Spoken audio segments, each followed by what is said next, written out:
Comment savoir si on est vraiment amoureux? Parce qu'au fond, c'est quoi l'amour?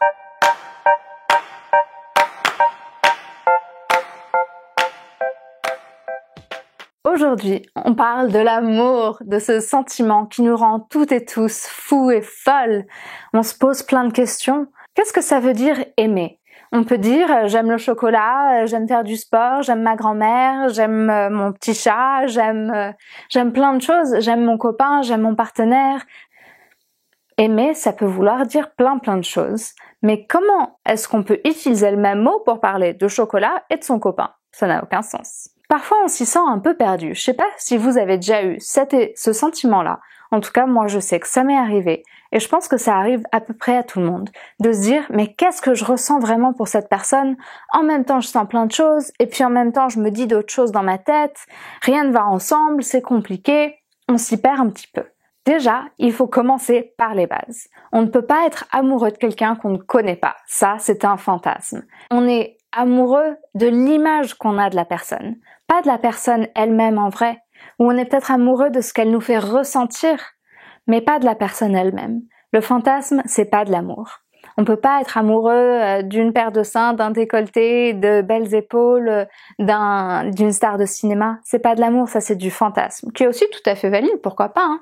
Ça éveille plein de choses en nous, mais c'est pas de l'amour. C'est vraiment une projection de notre imaginaire. Quand il n'y a pas un vrai partage entre deux personnes, une vraie ouverture du cœur, on peut pas vraiment appeler ça de l'amour. On peut appeler ça du désir, on peut appeler ça de l'attirance, on peut appeler ça un crush, pourquoi pas. On peut appeler ça un peu comme on veut, mais l'amour demande vraiment une rencontre à cœur ouvert entre deux personnes. J'aime bien parler de 3 dimensions très particulières de l'amour.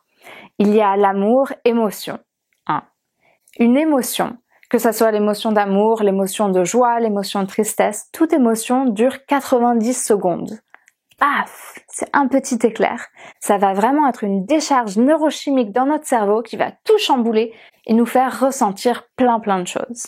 L'émotion d'amour, c'est vraiment ce sentiment dans l'instantané.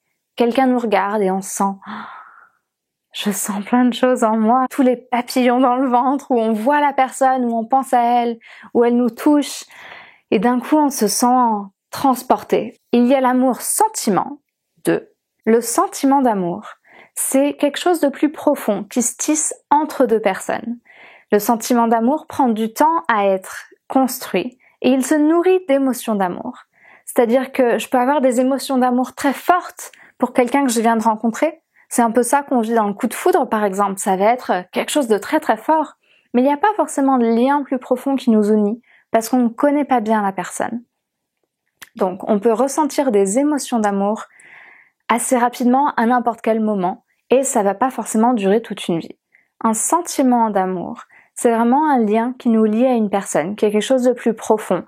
Et ça peut durer toute une vie. Troisièmement, la relation d'amour. Alors ça, c'est tout un autre niveau. La relation d'amour, c'est quand on a quelqu'un en face de nous qui choisit d'être en relation avec nous. C'est un choix à deux. Chaque personne choisit d'être dans cette relation-là. Je trouve utile cette distinction entre émotion, sentiments et relations, parce que ça nous permet de comprendre mieux la dynamique des relations. Pour comprendre l'amour, il n'y a pas de formule magique, en vrai. Et je pense aussi qu'on n'a pas forcément besoin de catégoriser, genre je ressens de l'amour, c'est ci, c'est ça. On peut pas mettre de définition sur l'amour. Et la manière dont on va aimer une personne sera toujours différente de la manière dont on va aimer une autre personne. Et on peut pas les comparer. Je pense aussi que ça sert à rien de se dire est-ce que je suis vraiment amoureuse, est-ce que je suis pas vraiment amoureux, est-ce que si je suis ci, alors ça veut dire ça, alors ça veut dire ça. On arrête de se prendre la tête avec toutes ces il faut que ça soit ci, si je suis amoureuse, il faut que je sente ci et ça et ça. Non, juste je ressens ce que je ressens sur le moment. Je m'autorise à vivre les émotions que j'ai. C'est naturel de se poser des questions et de pas avoir toutes les réponses. Parce que d'ailleurs, si on avait vraiment toutes les réponses, est-ce qu'on s'ennuierait pas un petit peu quand même?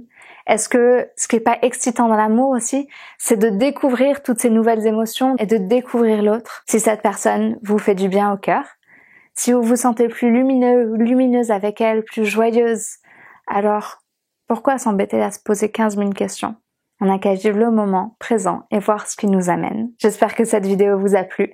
N'hésitez pas à me laisser des commentaires. Est-ce que vous êtes amoureux ou vous êtes amoureuse? Comment est-ce que vous avez su que vous étiez amoureux? Est-ce que vous vous posez encore des questions? N'hésitez pas à m'envoyer des questions si vous en avez, sur l'amour, sur la relation à l'autre, sur la sexualité, le corps.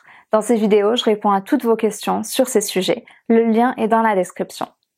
Aussi, toute cette discussion sur sentiments, émotions, relations, c'est une discussion qu'on retrouve dans mon livre Sexpérience et qui est beaucoup plus approfondie dans le livre. Donc si ça vous a intéressé, je vous invite à retrouver le livre, à l'acheter. Vous pouvez le commander dans le lien qui est juste en dessous. Abonnez-vous à la chaîne, sonnez la petite cloche pour pouvoir ne manquer aucune des prochaines vidéos.